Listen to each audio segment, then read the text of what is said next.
Welcome to the Heavy Spoilers Show. I'm your host Paul, aka your friendly neighborhood spoiler man. In this video we're breaking down some major Marvel updates.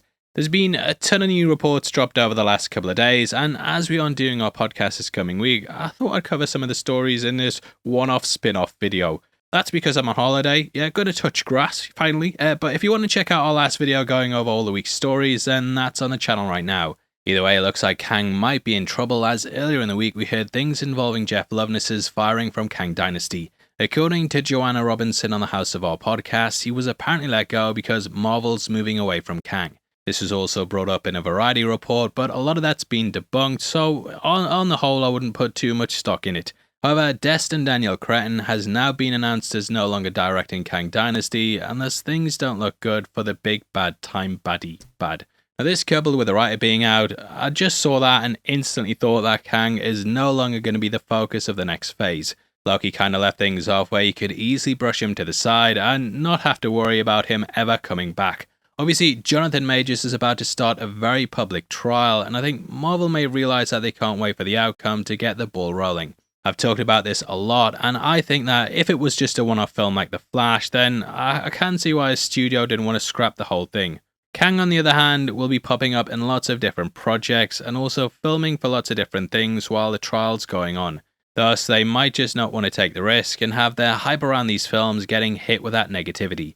I have to say, it's always innocent until proven guilty, and the man definitely deserves to have the right to clear his name. I think the issue, though, is that there's a big trial and you also have so many projects that probably need to feature him. And the main thing that people have said back when I've talked about this is that Marvel haven't announced anything and that the film's still on the slate. Gonna be honest, studios in Hollywood, they don't typically tend to come out and announce they've fired people, especially if they're going with brand new actors. For example, Henry Cavill and Ben Affleck, they were both said to be out as Superman and Batman for years, but no one at any point out and out confirmed it. It was only upon them getting brought back that they made a big song and dance about it, and we realised that they'd actually been fully out, especially in the case with Henry, even then though they weren't really back either, and things can change all the time too. Gina Carano is another example, and they just said they weren't renewing her contract instead of her actually being fired. Just look at the stuff with John Krasinski's Reed, and you'll see why they never just out and out confirm things have changed if they don't need to. I don't think they'll ever announce anything until they've got something else in place, and personally, I'd be surprised if we still got Kang Dynasty.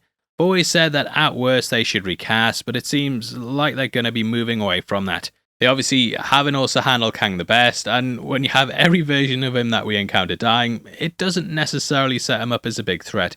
Let's look at how they did Thanos, shows up in a post-credit scene, another post-credit scene, then shows up in Guardian, threatens the main villain, then shows up in Infinity War, beats up the Hulk, then beats up everyone and saves the day. You know, going into Endgame, it was like, oh crap, whereas on the other hand, it's like, oh, it's another Kang, just let him run into a radiation field or something.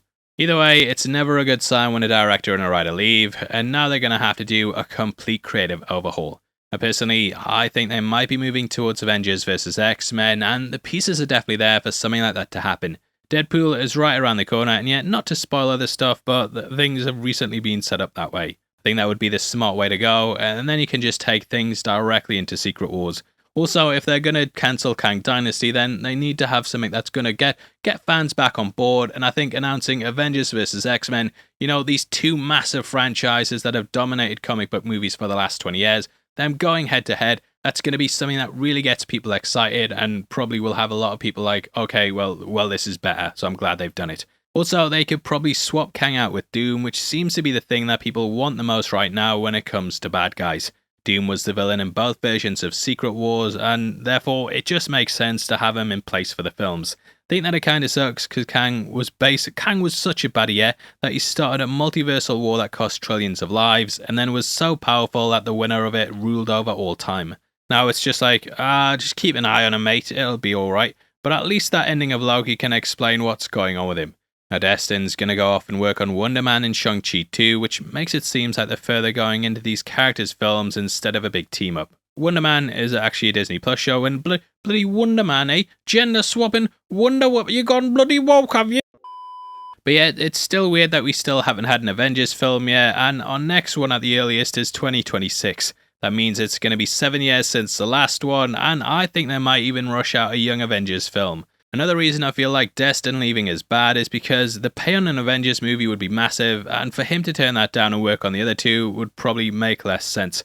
Working on an Avengers movie is a bigger career move to me than both Wonder Man and Shang-Chi put together, but let me know below if you agree with that or not. Either way, things aren't looking good for Jonathan Majors, which is a shame because the guy's a really talented actor. Man went from having the two #1 films in the world with Creed 3 and Quantumania with a whole MCU phase built up around him. I don't even know what's happening with that, but it doesn't look good, and yeah, it is kind of crazy to see how things have changed that quickly. When you think about it, Quantumania underperformed critically and commercially. Secret Invasion, that had the worst finale ever, like 8% on Rotten Tomatoes. The Marvels has had the lowest MCU opening weekend, and yeah, they just need to reshuffle, and this whole Kang news on top of that with Jonathan Majors, just things need to change. Either way, you like Marvel, don't you? You like Loki, yeah? Well, guess what? We've got a Loki-inspired t-shirt right below the video that you can pick up now. It all goes towards helping videos like this get made, and huge thank you to everyone that's bought one. If you don't want to buy one but still want to help out, a like, comment, share, subscribe, sell your soul to us is much appreciated too. Now, in other stories, we've had a ton of Reed Richards castings over the last year. There's been Krasinski, obviously, people like Penn Badgley, Dev Patel, Adam Driver, Matt Smith I think was one, Kevin Spoilers, Jake Gyllenhaal, and so on and so forth. Still though, no one signed on, and from what I've heard, this was largely down to the scripts and strikes. From what I was told, Vanessa Kirby was a lock from the start, and the movie's going to be built up around Sue Richards. They wanted to have people audition and screen test against her, but due to the strike they couldn't do this, and thus they've been holding off. Now that takes us to today, where Pedro Pascal is reportedly very close to signing things.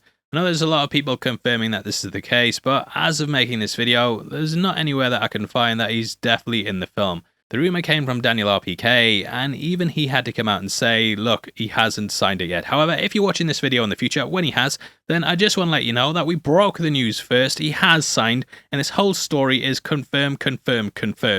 Unfortunately though, because of how Twitter is right now, anyone can buy a tick and look like a proper news outlet, so careful when looking at stuff on Twitter. Hey, don't follow that OnlyFans girl, mate. Your mates are going to see. Now, Pedro is an interesting choice, but he's not someone I would have assumed would have been in the running for Reed. However, he's so hot right now, and it actually makes sense with the roles that he's played in the past. Reed is a bit of an arse in the comics at points, and Pedro can definitely pull that off. However, he can be likeable as well, but the big question is, will the man shave the mustache or just keep it in place?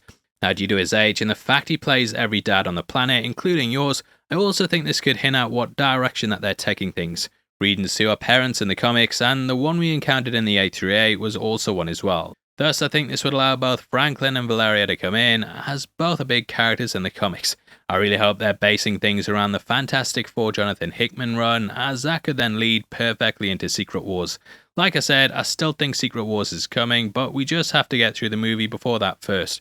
Who knows what's happening, but there's been a lot of shakeups at Marvel, and I think that there's going to be a lot more. The Marvels is really going to struggle to break even, and after the lowest opening for an MCU movie, the studio's probably panicking. They just seem to be releasing as much as possible at the moment and getting things out of the way before they change course. Personally, I've always thought they should just push everything back that isn't connected to Secret Wars and just basically have every project building up to that. Stuff like Agatha, that can probably come out after the film, and even Blade can as well, I imagine. That's going through development hell at the moment, and I think all these negative stories just look bad on the studio.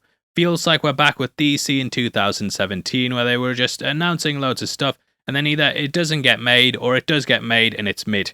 So I'm hoping that the Marvels has been a big wake-up call for them, and they're finally realising what needs to be done. I know people are saying the strikes are why it's doing bad, but I think that film had more than enough marketing. Just for that movie, we had 3 Disney Plus shows, several trailers, and its sequel to a $1 billion movie that's attached to the MCU. So yeah, I don't know how much more marketing or an appearance on Jimmy Kimmel, I don't think that would have broke the bank. Even just having the Marvel name attached to your film is such a big push, and that's why Sony was so desperate to be connected to the MCU. So my hope is that they're not blaming that and actually being self-aware enough to realise things need to change, and fast. Anyway, I'd of course love to hear your thoughts on the story, and again, no Across the Spoilerverse coming next week. If you want to check out our last video though, that's linked below, and huge thank you to everyone who's now a regular listener. Had our highest views 3 weeks in a row now, so we massively appreciate everyone who's watching. please drop a like on this video, and thank you again for all your support. Now, if you want to watch something else, that video is on screen right now, or we've got a breakdown of the Madame Web trailer, which I actually quite enjoyed. Like a bit of a Terminator Spider-Man thing, but a lot of people don't seem to. Yes, I'm shilling. And we've also got the Loki finale on screen right now. So yeah, thanks a lot for sitting through this. I hope you have a good week, mate, as well. And I'm off to enjoy my holiday. You take care. Peace.